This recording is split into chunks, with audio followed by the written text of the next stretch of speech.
Hello दर्शकों, नमस्कार, प्रणाम करते हैं। अभी भोला जी के गीत गाने जा रहे हैं। अच्छा लगे तो लाइक करिए, सब्सक्राइब करिए, कमेंट करिए गीत कैसन लगा।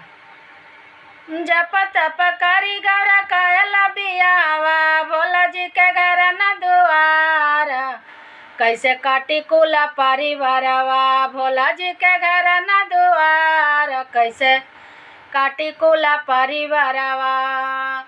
ए गौरा हमारा के बापा ना मतारिया ता दुई गोबे कतिया हाई हो।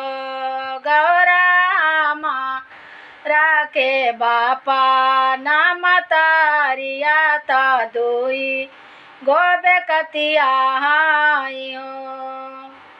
चल चल गौरा पर्वत पहाड़िया, माला के का दरकार, का करवा माला अटरिया, माला के का दरकार, का करवा माला अटरिया। ए भोला जी हमारा के माल बनवा दी, झोपड़िया मनवाना भाव जी। ए भोला जी हमारा के माल बनवा दी, मड़ैया मनवाना भाव जी।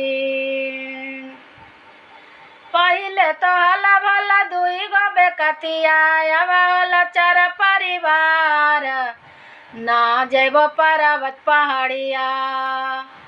पहिले तो हला भला दुई गो बेकतिया, अब होला चार परिवार, ना जैबो पर्वत पहाड़िया।